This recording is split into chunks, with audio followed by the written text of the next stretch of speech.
अस्सलाम वालेकुम फ्रेंड्स, कैसे हैं आप सब लोग। उम्मीद है आप सब लोग खैरियत से होंगे। मैं आपका दोस्त अमर हाजिर हूँ एक नई वीडियो के साथ। आज हम एक वीडियो पे रिएक्ट करने वाले हैं। वो है जी, अगर हम स्पेस में जाएंगे और स्पेस सूट नहीं होगा हमारे पास। एक सूट होता है, स्पेसिफिक सूट बनाया जाता है स्पेस में जो लोग जाते हैं उनके लिए। अगर वो सूट ना पहने या उसको वेयर नहीं करेंगे तो हमारे साथ क्या होगा। तो पहले वीडियो देखते हैं, तो बाकी बातें करेंगे वीडियो के बाद। तो चलिए वीडियो शुरू करते हैं जी। चैनल का नेम है डिस्कवर द वर्ल्ड। अस्सलाम वालेकुम दोस्तों, मैं हूं माजिद मलिक और डिस्कवर द वर्ल्ड में आप सबको खुशामदीद। नाज़रीन गिरामी, आज पूरी दुनिया जमीन को छोड़कर चांद पर जाने की तैयारी कर रही है, जिसके लिए अमेरिका ने पहला मिशन सन 1969 में नील आर्मस्ट्रांग की सरबराही में चांद पर रवाना किया था और फिर यह सिलसिला चल निकला जो आज तक जारी है। इन मिशंस में खलाबाजों के लिए सबसे अहम चीज उनका स्पेस सूट होता है जो उन्हें ऑक्सीजन कितना वो मोटा सूट है। लेकिन जरा सोचे कि अगर एक खलाबाज को बगैर स्पेस सूट के चांद पर छोड़ दिया जाए तो क्या होगा। आज की वीडियो में हम इसी मुतालिक गुफ्तगू करेंगे और मजीद ये भी जानेंगे कि ऑक्सीजन के बगैर इंसान चांद पर किस तरह जिंदगी गुजारेंगे। प्यारे दोस्तों, याद रहे कि एक स्पेस सूट जो खलाबाजों को मौसम की शिद्दत, सूरज की खतरनाक शुआओं और खला के मोहलिक मुहरकात से बचाता है, वो मुख्तलिफ हिस्सों पर मुश्तमिल होता है। एक स्पेस सूट की 14 तहें होती हैं, जिनकी मोटाई तकरीबन 6.3 इंच बनती है। चूंकि खला में चहलकदमी एक अच्छा खासा मेहनत वाला काम है, चुनांचे जिस्म के दर्जा हरारत को एतदाल में रखना बहुत जरूरी है। तो इसी मकसद के लिए सबसे अंदरूनी 3 तहों में एक इंतहाई अच्छी तरीके से बिछाया गया बारीक नालियों का निजाम होता है, जिसमें पानी हरकत करते हुए जिस्म की जायद हरारत को जज्ब कर लेता है। इसके अलावा स्पेस सूट में एक कमर बस्ता होता है, जिसमें खलाबाजों की जिंदगी बचाने के लिए मुख्तलिफ तरह की चीजें होती हैं, जिनमें ऑक्सीजन का टैंक सबसे अहम होता है, जिसमें तकरीबन 7 घंटे इस्तेमाल की ऑक्सीजन मौजूद होती है। इसके साथ साथ कमर बस्ता में कार्बन डाइऑक्साइड निकालने के आलात भी होते हैं, जबकि बिजली मुहैया करने के लिए बैटरी, ऑक्सीजन को सूट में गर्दिश करने के लिए एक पंखा, पानी को ठंडा रखने के आलात, 2 तरफा रेडियो और इसके अलावा एक खतरे की घंटी होती है जो किसी भी गड़बड़ के वक्त अलार्म बजाती है। इसके अलावा भी स्पेस सूट में बेशुमार ऐसे आलात होते हैं जो किसी भी खलाबाज की जिंदगी बचाने के लिए जरूरी होते हैं। लेकिन सवाल यह है कि अगर किसी खलाबाज को इस लिबास के बगैर खला में भेज दिया जाए तो क्या होगा। तो दोस्तों, इस सवाल का जवाब देते हुए आपको बताते चले कि खला में पाया जाने वाला वैक्यूम ऐसे इंसान के जिस्म में मौजूद तमाम हवा को खींच लेगा जिसने खलाई लिबास नहीं पहन रखा होगा, और अगर हवा फेफड़ों में बाकी रही तो उनका फटना भी यकीनी है, जबकि ऑक्सीजन इस इंसान के बाकी जिस्म को इसके हुज्जम से 2 गुना ज्यादा फैलाने का सबब बन जाएगी। दूसरी जानिब जिस्म में पाया जाने वाला हर किस्म का सयाल भी बुखारात बनकर उड़ जाएगा और यूं आंखों और जुबान की सतह उबलने लगेगी, जबकि फेफड़ों में हवा मौजूद न होने के सबब खून भी दिमाग तक ऑक्सीजन की फ्राहमी मुअत्तल कर देगा। ये तमाम खौफनाक अमल सिर्फ 15 सेकंड में मुकम्मल हो जाएगा। 15 और सेकंड। अगर फिर भी कोई इंसान जिंदा बच जाता है तो अगले 90 सेकंड में इसकी मौत यकीनी है, जो दम घुटने के बायस वाक़े होगी।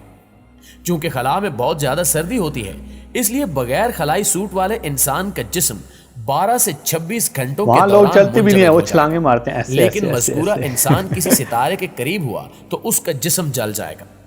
यह भी वाज़ेह है कि खला में इंसान की लाश के डीकम्पोज होने का अमल इंतहाई सुस्त होता है, इसलिए वो लाखों साल तक खला में तैर सकती है।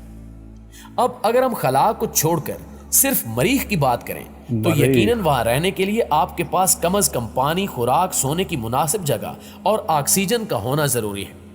आप जानते हैं कि यहाँ जमीन पर हम जो सांस लेते हैं तो हवा में मौजूद ऑक्सीजन इस्तेमाल करते हैं, जो कि पौधों और कुछ अकसाम के दीगर बैक्टीरियाज हमें फराहम करते हैं। लेकिन चांद पर ऑक्सीजन बिल्कुल भी नहीं है, इसलिए स्पेस सूट के बगैर वहां जाने वाला इंसान सिर्फ इतनी देर ही जिंदा रह सकता है शूज हैं इनके, देखें शूज की थिकनेस कितनी ज्यादा है। वाज़ेह है कि साइंसदानों के मुताबिक मरीख का फिजाई गलाफ बहुत पतला है और यह जमीन के फिजाई गलाफ के मुकाबले में सिर्फ 1% है। इसे समझने के लिए यूं भी कहा जा सकता है कि मरीख पर हवा जमीन के मुकाबले में 99% कम है, जिसकी एक वजह यह भी है कि मरीख का साइज जमीन की निस्बत तकरीबन निस्फ है, जबकि दीगर वजूहात में अहम बात यह भी है कि यहाँ की कश्श शकल भी इतनी ताकतवर नहीं कि माहौल की गैसों को खला में जाने से रोक सके। मरीख के पतले माहौल में सबसे ज्यादा गैस कार्बन डाइऑक्साइड है, जो जमीन पर इंसानों के लिए एक जहरीली गैस है, लेकिन ये गैस मरीख पर सबसे ज्यादा है। زمین پر بسنے والوں کی خوش قسمتی ہے کہ یہ ہمارے ماحول میں صرف 1% سے بھی کم ہے، لیکن مریخ پر کاربن ڈائی آکسائیڈ کا تناسب ہوا کا 96% ہے۔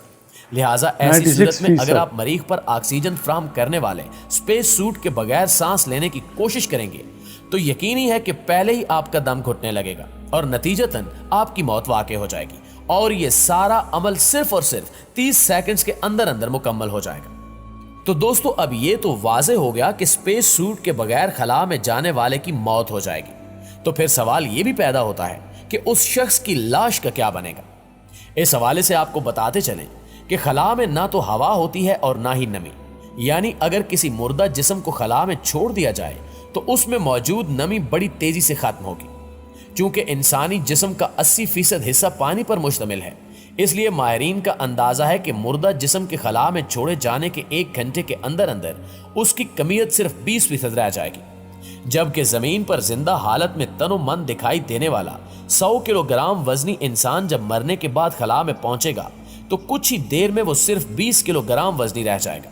100 کلو گرام سے صرف 20 کلو گرام ہوگا جس پر کھال منڈی ہوگی، یعنی ہم یہ کہہ سکتے ہیں کہ صرف سب چیزیں وہ جو نمکیات ہوتی ہیں جیسے منرلز ہوتے ہیں وہ سارے جب نکل جائیں گے تو پیچھے جسٹ ہڈیاں رہ جاتی ہیں۔ عام ترین ضرورت بھی ہے، اس لیے پانی کی عدم دستیابی پر انسانی جسم میں موجود تمام جراثیم بھی بڑی تیزی سے ختم ہو جائیں گے، یعنی خلا میں مردہ انسانی جسم گلنے سڑنے سے بھی محفوظ رہے گا۔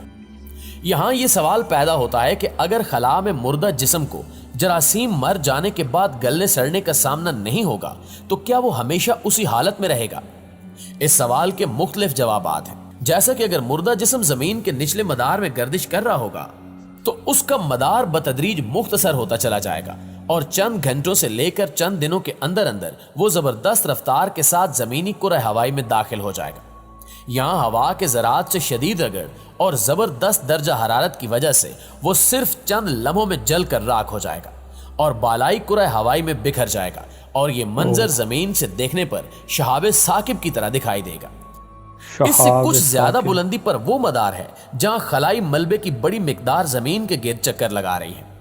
صرف چند ملی میٹر باریک ذرات سے لے کر چند سینٹی میٹر جتنے بڑے ٹکڑوں پر مشتمل اس خلائی ملبے کا بڑا حصہ پرانے مصنوعی سیارچوں اور خلائی راکٹوں کی باقیات پر مشتمل ہے، اور اس کی رفتار کئی کلومیٹر فی سیکنڈ ہوتی ہے۔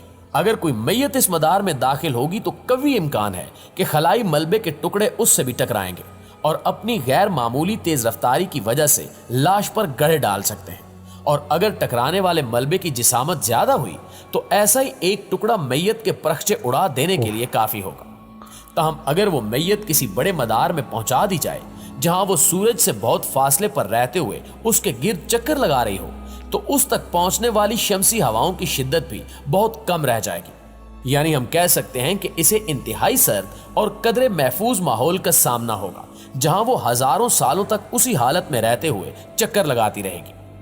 دور دراز خلا کا ماحول انتہائی سرد بھی ہوتا ہے، جس کا اوسط درجہ حرارت صرف -270 ڈگری سینٹی گریڈ سے بھی کم ہوتا ہے۔ خلا کے اس تاریک اور شدید سرد ماحول میں کوئی بھی لاش برف سے بھی زیادہ ٹھنڈی رہے گی، اور اگر اسے کسی ناگہانی آفت کا سامنا کرنا نہ پڑا تو وہ کروڑوں اربوں سال تک تقریباً اسی حالت میں رہے گی۔ جی تو پیارے ساتھیوں، یہ تھی ہماری آج کی ویڈیو۔ آج کی ویڈیو کے حوالے سے آپ دوستوں کی رائے کیا کہتی ہے کمنٹ کر کے ہمارے ساتھ شیئر ضرور کیجیے گا۔ تو یہ تھی جو ویڈیو، بہت ہی انفارمیٹیو ویڈیو تھی۔ اس ویڈیو میں بتایا گیا، دیکھیں اگر چاند پہ بندہ چلا جائے اور اسپیس سوٹ اس کے پاس نہیں ہوگا تو اس کو جو 30 سیکنڈ کے اندر اس کی ڈیتھ ہو جائے گی، مطلب کہ 30 سیکنڈ کے اندر بندہ چلا جائے گا۔ اور اسپیس سوٹ جو ہوتا ہے یہ بہت زیادہ تھک ہوتا ہے، اس کی بہت زیادہ لیئرز ہوتی ہیں اور ان کو اسپیسیفک ٹریننگ بھی دی جاتی ہے۔ اگر ٹریننگ نہیں ہوگی تو انسان کو کیا پتہ ہے کہ وہاں پہ جو ایٹماسفیئر ہے وہاں پہ جا کے کیا کرنا ہے، تو اس لیے پہلے ان کو پراپر ٹریننگ دی جاتی ہے، پھر اس کے بعد جا کے ان کو ٹیسٹ ہوتے ہیں، ٹیسٹ ہونے کے بعد جب اپروول ہوتا ہے تو تب وہ ان کو اسپیس میں جانے کی اجازت دی جاتی ہے۔ جو لوگ وہاں پہ جاتے ہیں تو وہ پراپر ٹریننگ کر کے جاتے ہیں اور ان کو پراپر انسٹرکشن ہوتی ہیں کہ آپ نے وہاں پہ یہ اسٹیپ فالو کرنے ہیں، تب آپ وہاں پہ زندہ رہ سکتے ہیں۔ وہاں پہ دیکھیں پانی جو ہوتا ہے وہ ایسے اڑا ہوتا ہے ہوا میں، انسان بھی اڑا ہوتا ہے، نہ اس وہاں پہ گریوٹی ہوتی ہے تو کچھ بھی نہیں ہوتا. تو بہت ہی اچھی ویڈیو تھی. یہ ڈسکور دا ورلڈ چینل ہے. اگر آپ کو یہ ویڈیو اچھی لگی ہے تو اس ویڈیو کو لائک ضرور کیجیے گا اور اس چینل کو ضرور سبسکرائب کیجیے گا. میں ملوں گا آپ سے نیکسٹ ویڈیو میں، تب تک کے لیے اجازت دیجیے. اللہ حافظ.